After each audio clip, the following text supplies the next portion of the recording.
Imagine waking up tomorrow and discovering that you no longer have to convince yourself to exercise. You don't negotiate with yourself. You don't wait for motivation. You simply notice that it's time and you start. But here's the strange part. Your brain didn't suddenly become more disciplined. It learned something. And that learning process is what turns a behavior you have to remember into something that can eventually feel almost automatic. So how does your brain actually build a habit? Think about something you already do every day. Maybe you brush your teeth. You probably don't stand in the bathroom thinking, should I brush my teeth today? You don't need to write it in your calendar. You don't need an inspirational speech. The situation itself seems to guide what happens next. You walk into the bathroom, you see the sink, and the sequence begins. Now compare that with a new habit. Maybe you want to read every evening. On day one, you remember. You pick up the book, you read 10 pages. Day two, you remember again. But by day 5, you forget. Or you're tired. Or your phone is closer. And suddenly, the habit disappears. So what is the difference? Why can one behavior feel automatic, while another requires a daily battle? The obvious answer is motivation. But motivation isn't the whole story. Because if habits were simply about wanting something badly enough, everyone who genuinely wanted to exercise, study, eat well, or sleep earlier would eventually succeed. Real life doesn't work that way. Habit research points towards something more interesting. A habit is not just a behavior you repeat. It is a relationship your brain learns between a situation and an action. And once that relationship becomes strong enough, the environment around you can begin helping to initiate the behavior. In other words, the secret may not be, how do I force myself to repeat this forever? It may be, how does my brain learn when to do it? Imagine you're trying to build a new habit of drinking a glass of water every morning. At first, there is no automatic connection. You wake up, you think about your goal, you remember the water, you make a conscious decision. This is the difficult stage. Your brain is essentially saying, wow, this is new. I need to think about it. But now imagine you repeat the same behavior every morning in roughly the same context. You wake up, you walk into the kitchen, you see the glass, and you drink the water. Again, and again, and again. Over time, something important is happening. The behavior itself is not the only thing being repeated. The context is being repeated too. Morning, kitchen, glass. That sequence becomes familiar. And through repetition, your brain can learn an association between the situation and the behavior. This is one of the central ideas behind modern habit research.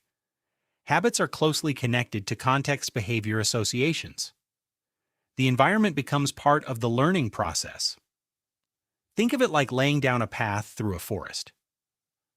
The first time you walk through, there is no obvious trail. You have to decide where to step, but every time you take the same route, the path becomes easier to follow. The brain is not literally carving a visible road. But repeated learning can make the behavior increasingly efficient and more readily triggered by familiar cues. And this is where neuroscience becomes fascinating.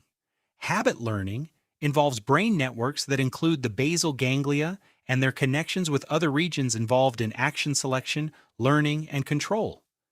But be careful with the popular idea that the brain has one tiny habit center. It doesn't.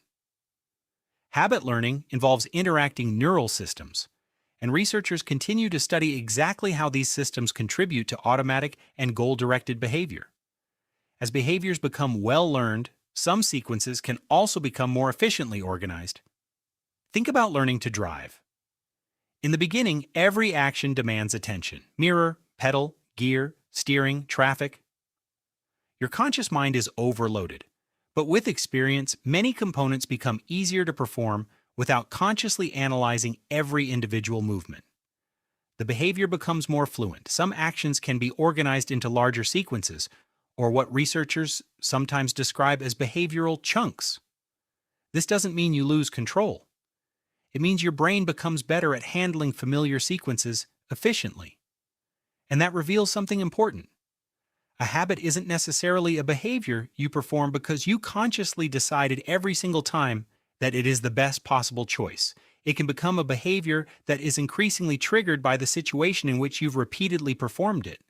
That's why the same person can behave completely differently in different environments.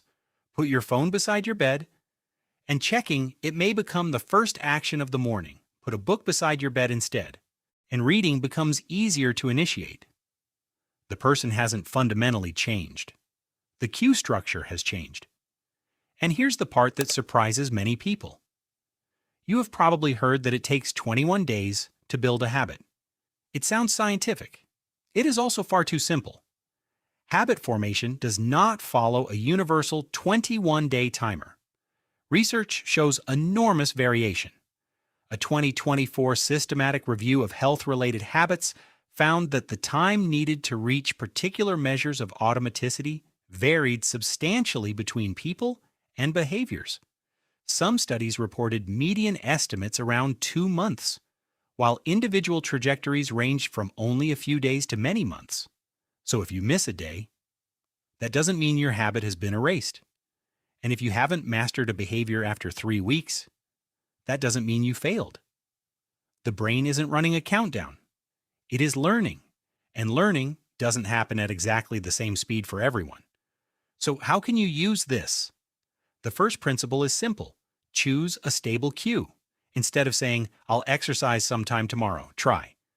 After I finish breakfast, I'll put on my walking shoes.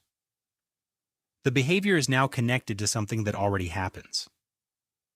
The second principle, make the behavior easy enough to repeat. If your new habit is so difficult that you constantly need heroic motivation, repetition becomes harder. Want to read? Start with 5 pages. Want to exercise? Begin with a realistic session you can actually repeat.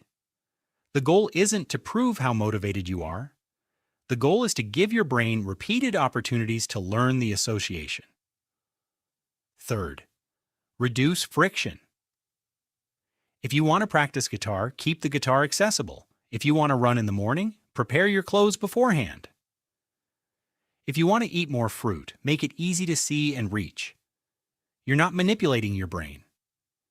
You're designing the environment in which learning takes place.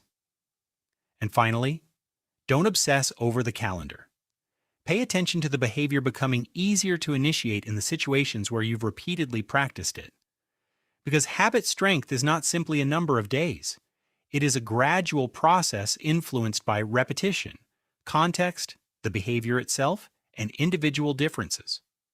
Maybe the biggest misunderstanding about habits is that you are supposed to become a completely different person. The disciplined person, the productive person, the person who never misses a workout. But your brain doesn't build habits by transforming your identity overnight. It learns patterns. One situation, one action, repeated again and again, until the situation begins to make the action feel more natural. So the next time you struggle to build a habit, don't immediately ask, "What's wrong with my discipline?" Ask a different question. What cue is supposed to remind my brain what happens next? Because changing behavior isn't always about fighting your brain harder. Sometimes it's about teaching your brain a better pattern. And perhaps that's the most powerful thing about habit formation. The future version of you isn't created in one dramatic moment. It's gradually trained by the behaviors you repeatedly perform in the ordinary moments of your life. If you learned something, subscribe to Mindora for more fascinating insights into psychology, the brain, and human behavior. And if you have any question, ask in the comments section.